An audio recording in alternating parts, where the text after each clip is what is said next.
Chegamos agora ao nosso terceiro painel. O assunto é prevenção. Estamos preparados para o futuro?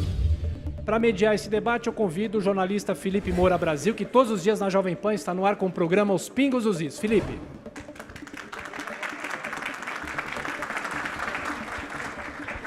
Agora os nossos convidados, o professor do Departamento de Pediatria da Faculdade de Ciências Médicas da Santa Casa de São Paulo, consultor da Jovem Pan, Dr. Paulo Paqui.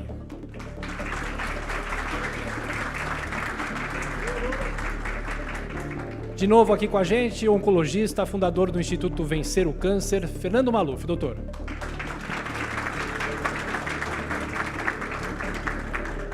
A professora e coordenadora do curso de bacharelado em gerontologia da Universidade de São Paulo, a professora Rosa Chubassi.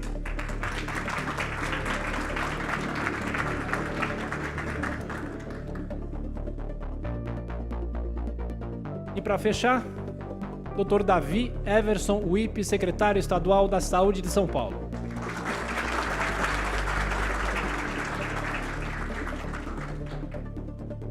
E com a palavra, Felipe Moura Brasil. Bom dia a todos, é um prazer estar aqui pela terceira vez apresentando um painel do evento Jovem Pan Mitos e Fatos. Eu sou Felipe Moura Brasil, do programa Os Pingos nos Is, de segunda a sexta às 18 horas na Jovem Pan. Eu não sou um especialista da área de saúde, embora eu seja de uma família de médicos. Meu pai é oftalmologista, Oswaldo Moura Brasil, membro da Academia Nacional de Medicina, e o meu irmão mais velho seguiu a carreira na oftalmologia, e eu costumo brincar que eu fui enfrentar o desafio maior de levar o sobrenome da família para outras áreas, embora seja um sobrenome muito atrelado à oftalmologia, porque tem colírio com esse nome, e me perguntam desde pequeno, do colírio. E foi o pai do meu bisavô quem criou a fórmula do colírio, mas vendeu, ficou o nome, eu não ganho, infelizmente, nem um centavo com isso, mas pelo menos o colírio tem uma conotação positiva, então desde a escola a professora fala, ô colírio, tá, eu finjo que é um elogio, mesmo que não fosse. Mas eu queria fazer dois registros aqui. Primeiro é que todos podem participar com perguntas. E segundo, por favor, como aqui tem um especialista em cada área, fiquem à vontade para comentar as respostas dos demais, porque eu não sei até que ponto cada um se sente à vontade para falar sobre temas não exatamente da sua especialidade direta. Mas vamos começar do começo. Eu anotei aqui várias perguntas e queria começar pelo Dr. Paulo Paqui, porque, Dr. Paulo, sabe-se hoje que a prevenção já deve ser anterior à gravidez. E eu queria saber quais são as condições primordiais para a fecundação apropriada e para o bom desenvolvimento do embrião humano, e se é aconselhável, por exemplo, que a mulher engravide, por exemplo, mais magra, para evitar o ganho excessivo de peso durante a gravidez. Bom dia a todos, quero muito agradecer o convite para participar, principalmente ao Marcelo Carvalho, ao Fernando Maluf, que tem o elo de ligação com eles variados, né, elos variados.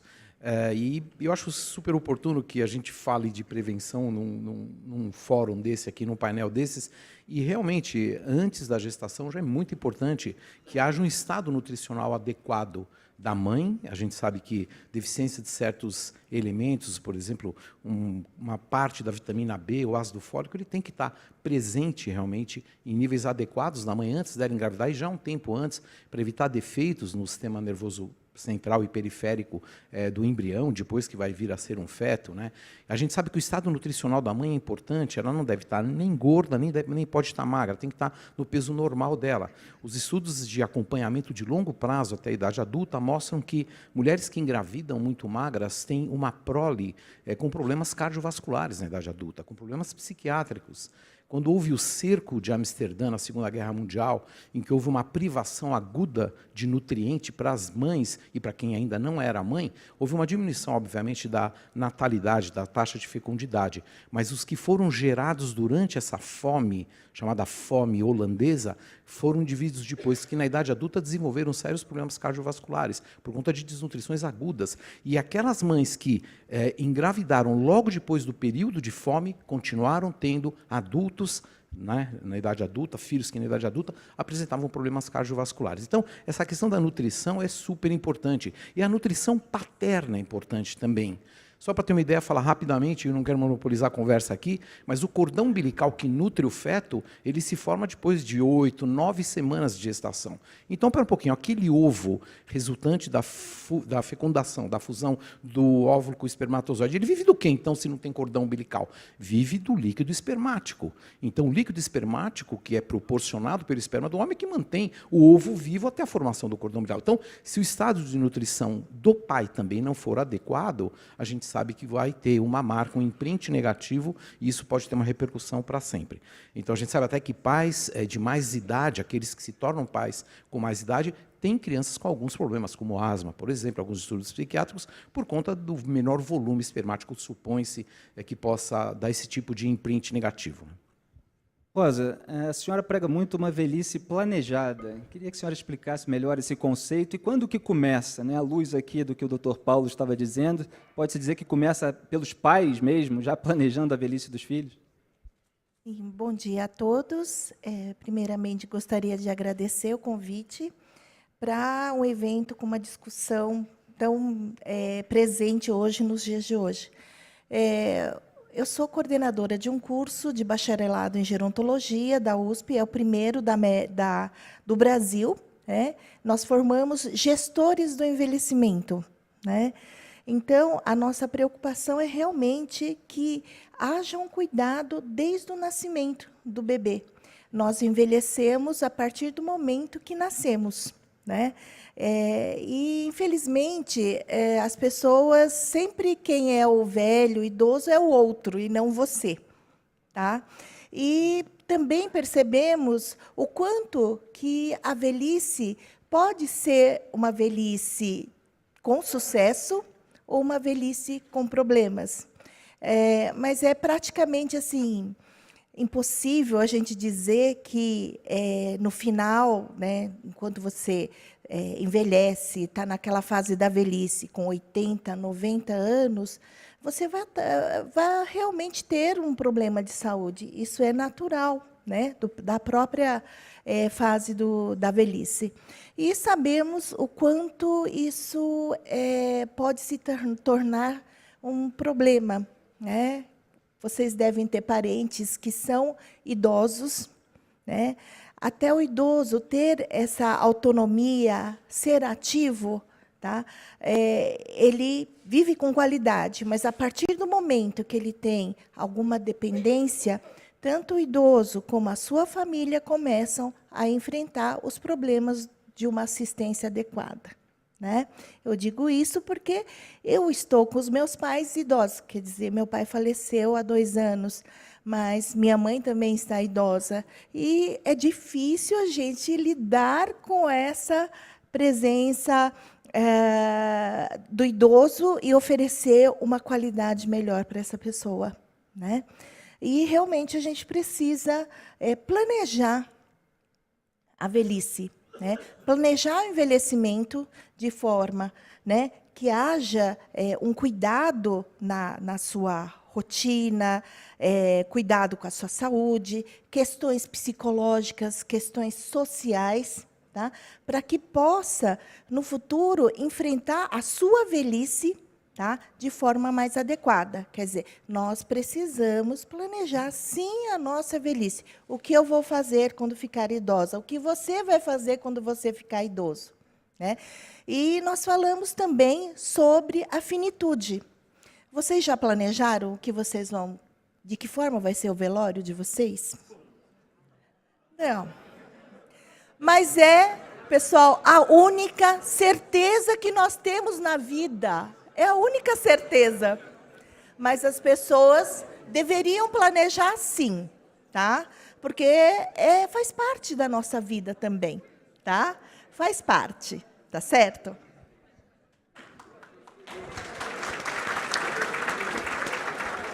A senhora perguntou se eu já pensei o que eu vou fazer quando for idoso. Estava pensando aqui, eu jogando bola depois de uma certa idade. Aí veio esse papo de velório. Não, comigo não.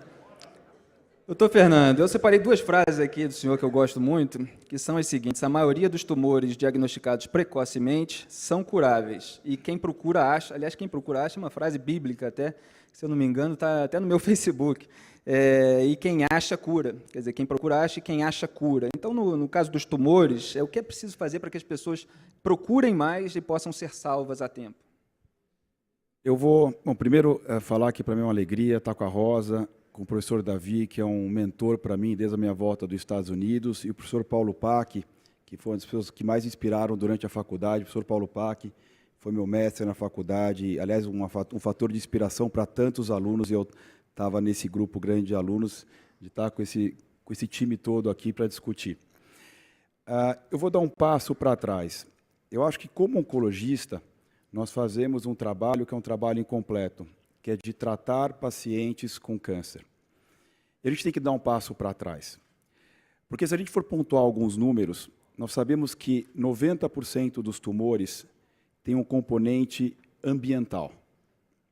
E só 10% puramente genético.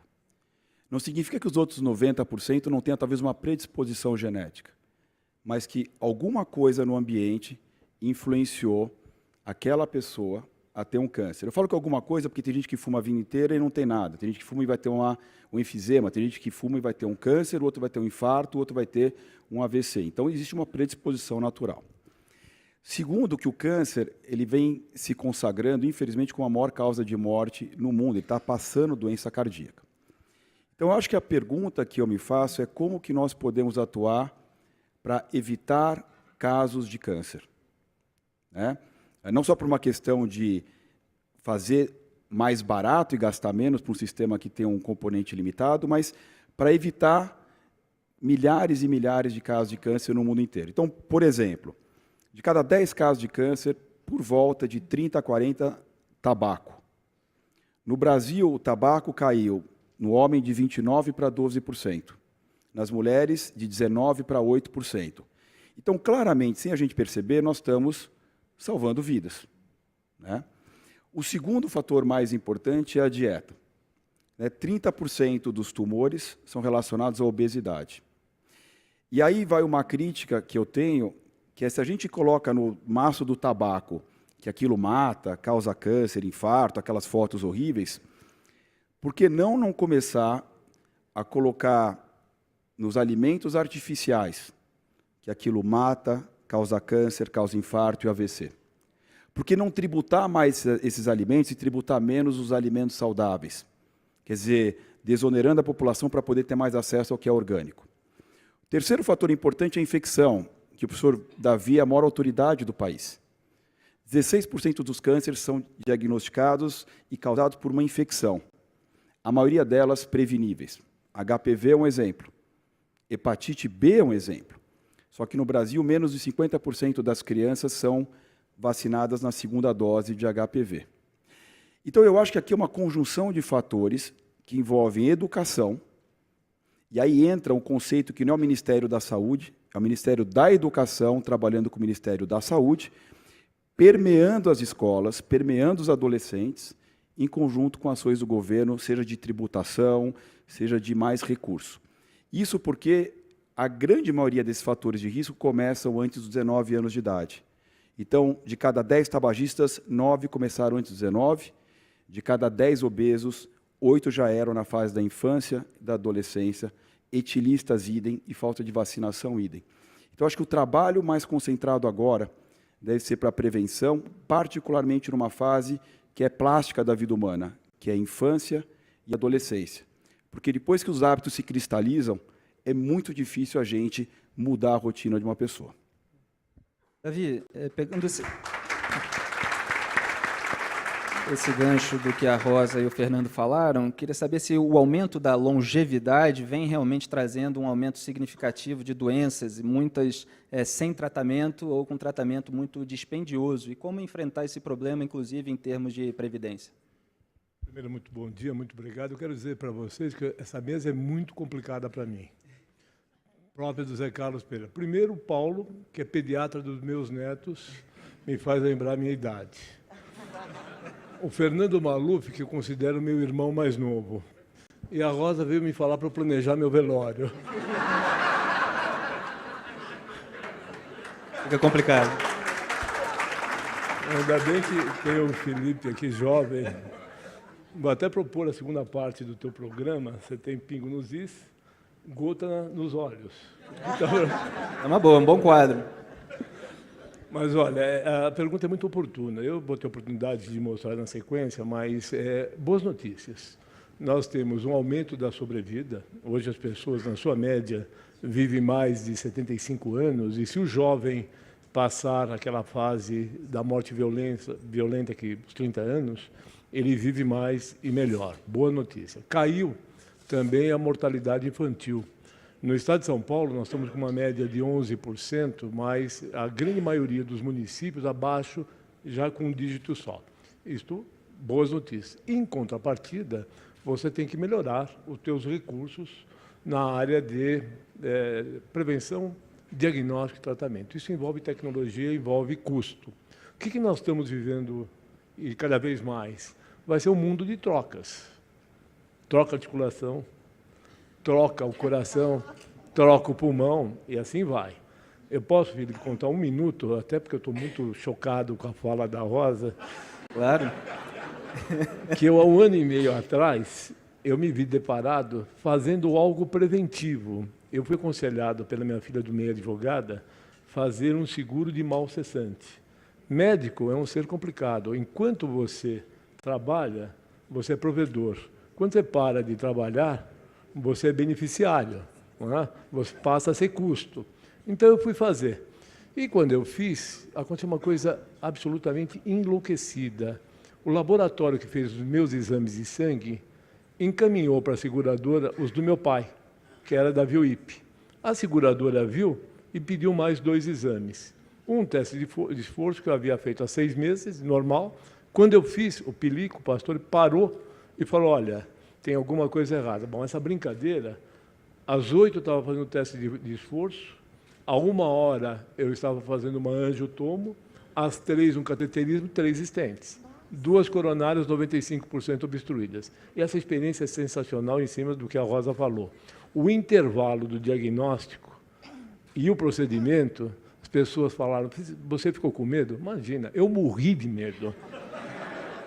Porque, além de tudo, né, Fernando, você faz a conta. Você sabe o que vai acontecer. Como é que acaba um cateterismo? Primeiro que você pode morrer no cateterismo. Segundo, pode dar certo e sair com 3 estentes e os caras falam, bacana, 3 estentes.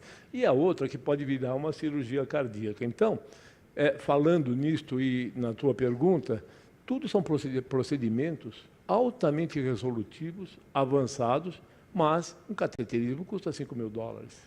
Você implanta hoje um estente farmacológico, é outra fábula, mas é bom. Só que eu sempre tenho a pergunta, quero ver quem paga a conta. E foi o que o presidente Michel Temer fez, né? Ele acabou de fazer, sábado, ele é o ministro. O cargo aqui é bacana, ministro com estente, secretário com estente, só o governador que é prova de bala.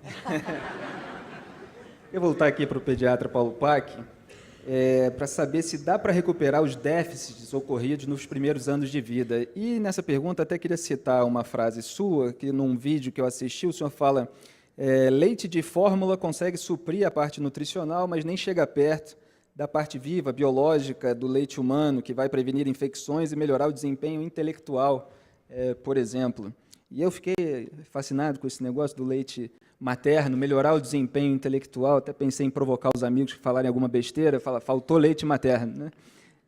Então, dá para recuperar esses déficits depois? Não. Déficits ocorridos em fases mais precoces da concepção do indivíduo e do desenvolvimento são irrecuperáveis, né? Então, a gente sabe que existe a chamada epigenética boa e a epigenética ruim, ou seja, fatores do ambiente, e nisso está a nutrição, que acabam mudando a forma como os cromossomos se expressam, né? A professora Mariana, acho que é a maior autoridade brasileira para falar sobre esse assunto, por isso não vou me aprofundar muito para não falar bobagem, né? Mas é a forma como você muda o jeito do indivíduo se expressar. Então, como o seu gene vai se expressar, é mudado pelo ambiente, isso se sabe. E a nutrição tem um papel fundamental nessa questão da epigenética, seja uma epigenética positiva ou negativa. Hoje, a indústria de fórmula láctea se aproximou muito da parte bioquímica do leite materno. Estamos falando assim do teor e qualidade de proteína, de gordura, de oligoelementos, selênio, zinco, molibdênio e tal. Mas a parte viva do leite, fator que induz a crescimento de tecido, fator que modula até a psique do indivíduo lá na idade adulta, isso, por enquanto, pelo menos, é inimitável. Não vamos nem falar da questão da imunidade, né? Tem o Dr. César Vitória, que é um pesquisador da Universidade de Pelotas, no Rio Grande do Sul, que ele ganhou um prêmio agora no Canadá, um prêmio super importante, que 8 indivíduos que ganharam um prêmio Nobel já foram indicados a isso também, nunca nenhum brasileiro chegou perto de uma coisa dessas.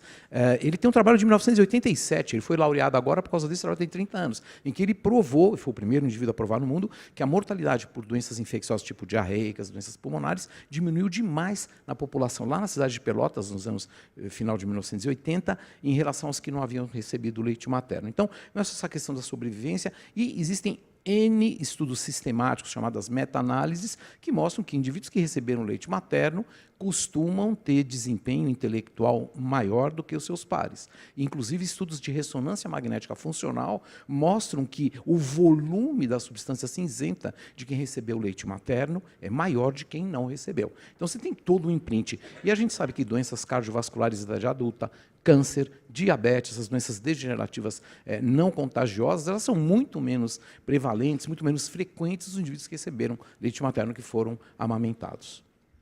Rosa, num vídeo recente também que eu assisti seu, a senhora diz que o Japão se preparou porque o envelhecimento ocorreu de uma forma mais lenta, e no Brasil ocorreu de uma forma mais acelerada. Hoje a gente tem 24 milhões de idosos, a perspectiva é de ter 32 milhões em 2025. O que dá para aprender aí com as experiências internacionais para implementar no Brasil? Sim, eu tenho uma relação muito próxima, né? Porque será, né? Dos japoneses, e eu tive a oportunidade por 4 vezes estar lá conhecendo os serviços. Eu digo que o Brasil está 20 anos atrasado em relação aos serviços, né? Para idosos. Lá, por exemplo, em 1990, quando eu fui pela primeira vez, eu tinha lá meus 22 anos, 23, eles começaram com o imposto de 1% sobre todos os produtos para poder criar serviços para idosos, porque eles também, como o número de idosos era muito grande, eles estavam com problemas na previdência também, né, aposentadoria e tal. Esse programa durou 10 anos, até 2000, só que perceberam que não era mais possível manter, porque grandes centros, por exemplo, como se fosse São Paulo, tinham vários modelos de atenção ao idoso, os serviços, só que não era homogêneo no Japão como um todo. Então, eles formaram comissões, o Ministério da Saúde, com especialistas, as universidades e tal, e conseguiram montar, então, um complexo de serviços, tá, que a cada 50 mil habitantes, mais ou menos, era instalado. E o que seria isso? Seria hospital de reabilitação e geriatria, centros dias para idosos, onde o idoso vai de manhã e fica até o final da tarde, tomam até banho, né? Instituições de longa permanência, que são as casas de repouso, instituições de longa permanência para pessoas demenciadas, porque aí eram, tipo assim, 20 idosos e não muitos, né, para que ele possa desenvolver a sua autonomia, capacidade, centros de convivência, centros de apoio, acompanhante de idosos. Então, e conseguiram com que o Japão pudesse ter em todas as cidades ou regiões. Então, poderia ser em Tóquio, como morar em Sapporo, teriam os mesmos serviços. Mas isso eles fizeram depois de muita experiência. Eu acho que nós, aqui em São Paulo, temos vários serviços, porém, sabemos que não é homogêneo no estado inteiro, imagina no Brasil. Então, a mensagem que todo esse trabalho que o Japão faz. É claro que eu esqueci de falar que após os 45 anos, de onde vem esse dinheiro, né? Após os 45 anos, eles, então, instituíram que todas as pessoas pagam um seguro de bem-estar. Tá? Após os 45, tá? Que depende do seu salário, né? Do valor. E depois dos 65, ele pode usufruir desses serviços. Né? Com isso, o que eu notei? Quando eu fui pela terceira vez, eu passava por um ambulatório para ir para a universidade. E vivia assim, cheio. Maioria idosos. Tá? E quando eu fui pela terceira vez, quando já haviam implementado esse programa, tinha lá naquele canto umas 5 pessoas. E, nossa, mas o que aconteceu? Falou, não, é que os idosos, hoje, têm o que fazer. Eles têm o centro de convivência. Eles têm onde atuarem ativamente em atividades. Né? Então, esse é o caminho. São Paulo tem vários serviços. Acho que é um modelo e a gente precisa ampliar esse modelo para todo o Estado e todo o Brasil. Um complemento, Davi, esse modelo, qual é a dificuldade de se ampliar para o resto do Brasil, isso que tem em São Paulo? É dificuldade sempre, falta de dinheiro, de qualificação, de vontade política? Olha, sem ser presunçoso, mas eu acho que a saúde do Estado de São Paulo, pública e privada, está muito na frente do resto do país. Aqui nós temos os AMIs dos idosos, ambulatório de especialidade para idosos.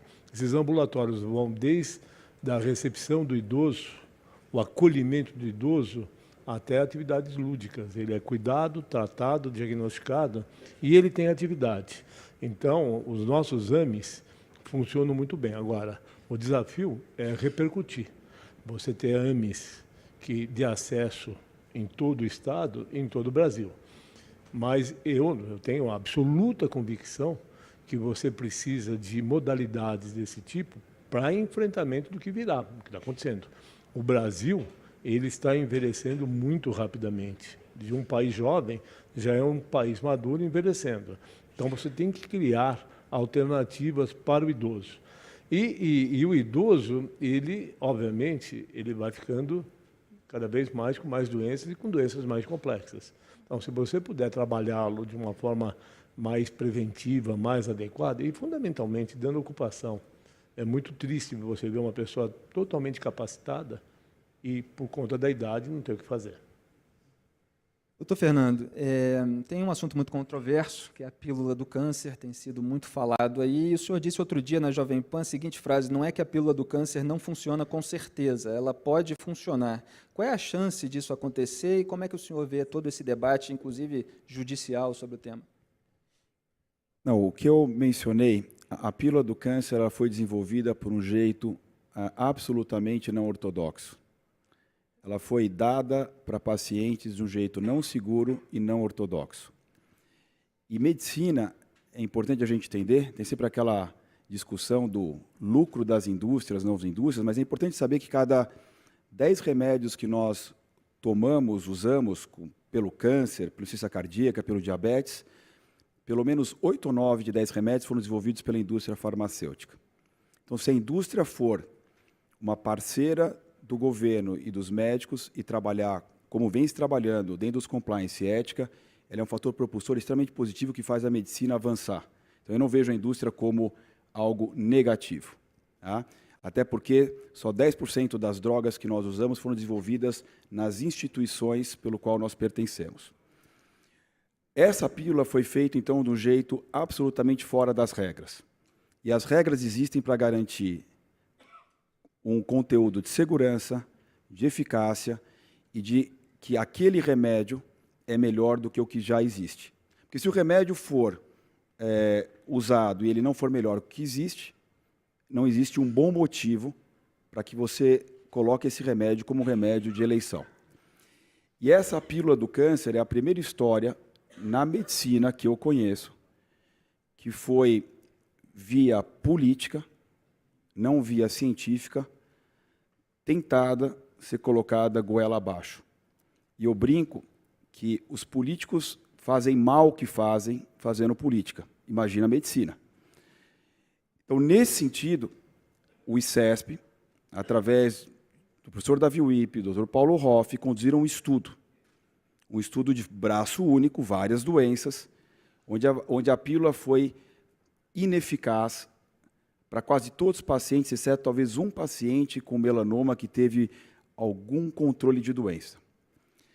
O ponto importante é que medicina não é feita no tapetão, não é feita no Congresso, não é feita na Câmara dos Deputados e na Câmara dos Vereadores. Medicina é feita pelos rigores científicos do mundo inteiro. A gente tem câmaras reputadas no mundo inteiro para estudar drogas novas. E essa droga, além dela não funcionar, ela foi colocada de um jeito absolutamente escuso do meu ponto de vista.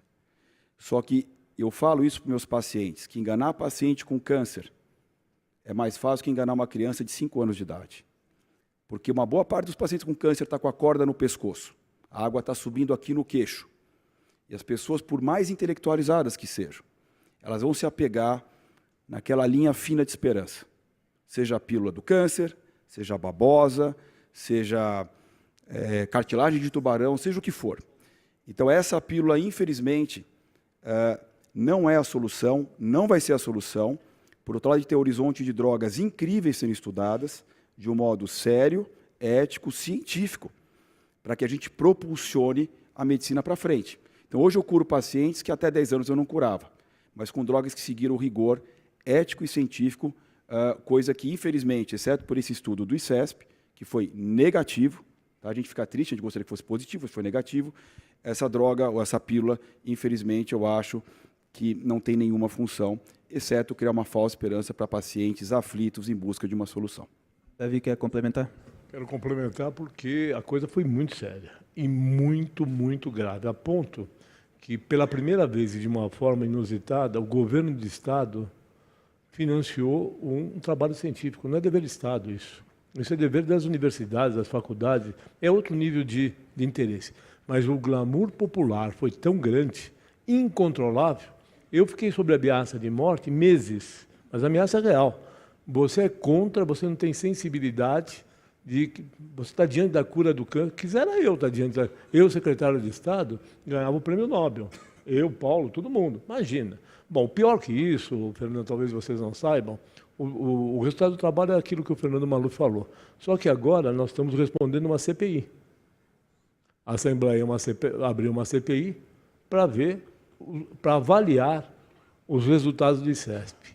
Olha que coisa maluca. O ICESP é uma entidade seríssima, um hospital sério, ligado ao Hospital das Clínicas, à Faculdade de Medicina da USP, e tem como líder de pesquisa o Paulo Hoff, que é um dos melhores e mais conceituados pesquisadores do mundo. Nós estamos tendo que responder uma CPI por conta de não sei o quê.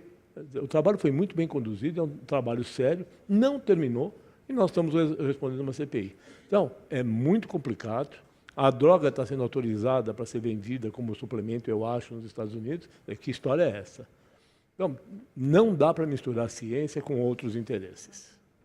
Certo. Doutor Paulo Pac, queria saber do senhor se as vacinas são realmente necessárias. Depois vou querer também um complemento do Davi nesse sentido. Existe argumentos contra a vacina que são na base do achismo, nada embasado, nada com fundamento em trabalhos bem conduzidos. E a gente sabe que existe um número gigantesco de trabalhos não só bem randomizados, controlados, mostrando a eficácia das vacinas. Essas empresas multinacionais, quando colocam um produto desses disponível, geralmente colocam baseado em trabalhos muito bem feitos, muito bem conduzidos, até que eles são passíveis de sofrerem abalos financeiros com processos que sejam mal sucedidos para o lado deles, né? Então, eu acredito bastante, não só assim na lisura de empresas, principalmente multinacionais, que são quem desenvolvem as vacinas. A gente tem muito pouca coisa desenvolvida aqui no Brasil e a gente sabe que os trabalhos todos mostram realmente a eficiência e eficácia. Quem já viu uma criança ficar ou cega, ou surda, ou ficar paraplégica e eventualmente morrer por conta de uma meningite por uma bactéria chamada hemófilo, por exemplo, que já nem se ouve mais falar. Eu já tive muito que, no pronto-socorro da Santa Casa, fazer traqueostomia de urgência em crianças que chegavam com uma epiglotite por hemófilo, por exemplo. Então, eu tive que fazer uma traqueostomia, coisa de urgência, coisa de 97 para cá, não existe mais isso, por conta da vacina de hemófilo, por exemplo, que só estou dando exemplo qual eu vivi, que vi a diferença. Meningites por pneumococo, que eram praticamente letais, fatais. Hoje não se vê mais, porque ela existe tanto no âmbito privado como no âmbito público. Então, quem der algum argumento contra a vacina tem que fundamentar. Às vezes chegam pacientes do consultório, doutor, estou pensando em não dar mais vacina, aqui que o senhor fala, não sei quem andou te falando isso aí, mas é alguém que acha alguma coisa. Se a pessoa mandar uma literatura consistente, bem fundamentada, validada, mostrando o ponto negativo de qualquer vacina que seja, aí a gente pode parar para discutir. Mas isso não existe. Davi, eu falei que eu queria um complemento seu, porque dias atrás saiu a notícia de que a Anvisa recomendou que quem não teve dengue não deve tomar a vacina. Não é um pouco contraditório isso? Isso me lembrou até uma frase cômica que circula no mercado editorial, no mercado de livro, que para publicar o seu primeiro livro você já tem que ter publicado um. Né? E parece que a vacina só cura a partir da segunda doença. Isso é muito complicado. Não, previne. É até muito complicado para explicar. O que acontece? Né? Surgiu essa vacina e, obviamente, nós estamos acompanhando todo o desenvolvimento. E esta vacina, nós tínhamos algumas dúvidas do ponto de vista de eficácia, do ponto de vista de imunogenicidade e segurança. Ela já foi lançada com um limite claro de idade. E também não ficou evidente se protegia para os 4 sorotipos. O que acontece neste momento é que, em alguns casos, especula-se, está se provando, que a vacina funcionaria como a prima infecção causada pelo mosquito. E quando você se você tivesse uma segunda infecção, o teu risco de ter uma doença grave que aumenta 10% ocorreria também com a vacina. Então, a vacina funcionando, é vírus vivo atenuado, funcionando como uma primeira infecção pelo mosquito, e esses pacientes teriam um risco de 10% maior de uma forma grave de dengue. São resultados iniciais, o laboratório foi extremamente ético, vencendo em conduzir o trabalho e mostrar as adversidades, mas todos precisam entender como funciona isso. O trabalho do Butantan, nós estamos na fase 3 da pesquisa da vacina do Butantan.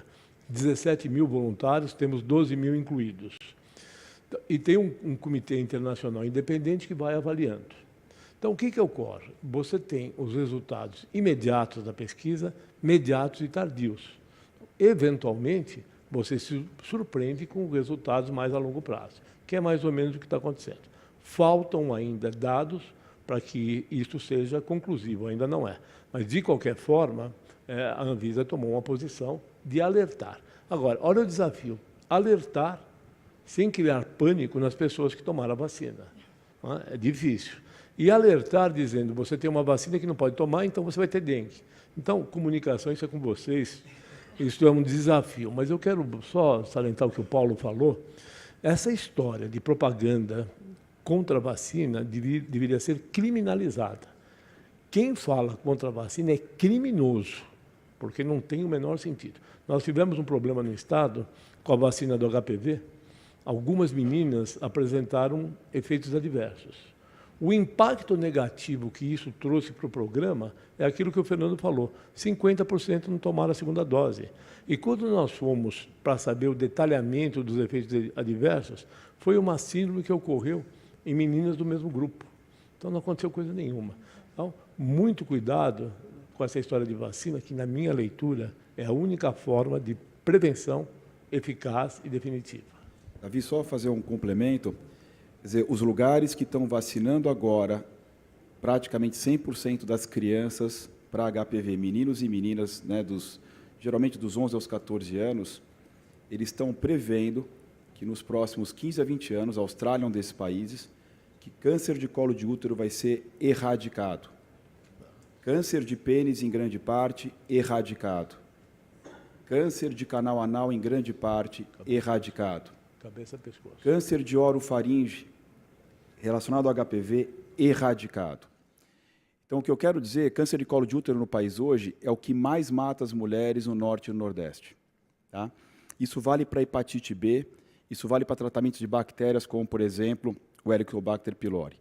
Então, a questão da infecção e do câncer está puramente relacionada, e a vacina vai ser, fora outras medidas de rastreamento, higiene pessoal e hábitos, vai ser a parte de maior impacto em salvar vidas relacionados a câncer e infecção no mundo inteiro. Já está quase no final, faltam 3 minutos. Fazer uma pergunta. Diga, Rosa. Uma pergunta da plateia para a senhora, mas pode falar. Sim. Gostaria de complementar que os idosos, por exemplo, nós temos a vacinação contra a gripe, né? E o mesmo ocorre de informações que eles obtêm de que ficaram gripados depois que tomaram a vacina. Não, não é. Eles já estavam em processo e, quando tomou a vacina, calhou de ficarem gripados também.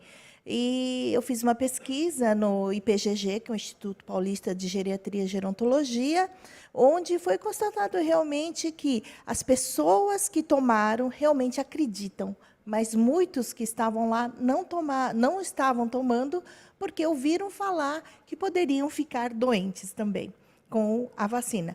Mas nós temos pesquisas dizendo, né, o professor Davi pode dizer isso, que a pneumonia caiu consideravelmente em idosos. Então, realmente, nós devemos... vacina é fruto de pesquisa, não é uma pesquisa simples, e quando ele vem para o mercado, é para beneficiar. É claro que nós devemos tomar cuidado com esses novos que estão aparecendo, talvez precise de mais pesquisas.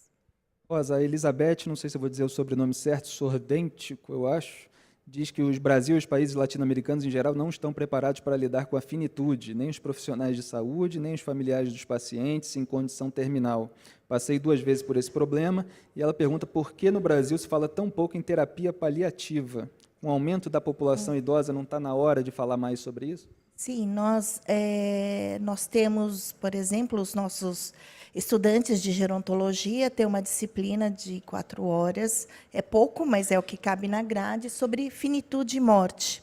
E cada vez mais tem se falado nisso, não vou dizer como em todo o Brasil, mas em São Paulo, nós temos grupos de cuidados paliativos, né, onde preparamos tanto o paciente como a família, os profissionais, a lidarem com a finitude, porque é muito difícil falar. É algo que é certo, mas quando a gente fala perder alguém, talvez não perdamos de uma forma mais adequada. A gente precisa dar qualidade para essa pessoa, né?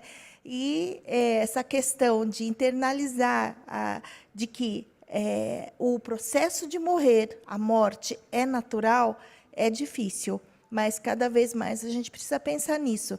Tem um filósofo, o Heidegger, que ele fala que a morte pode ser uma cura, né? Então, é de se pensar. A morte, quando a morte é uma morte bem acompanhada, por exemplo, um paciente com câncer, você sabe que o final vai ser aquele, não vai ser outro. Ele já está no final da vida.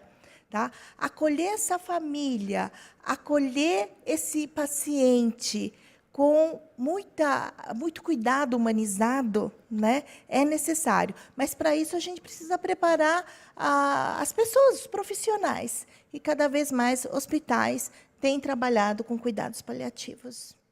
Carlos, nosso tempo, infelizmente, acabou. Tenho mais um monte de perguntas aqui, minhas e da plateia, mas terei de encerrar. Tiago está aí? Então, quero agradecer muito, Rosa, Davi, Fernando, Paulo, e até a próxima. Obrigado.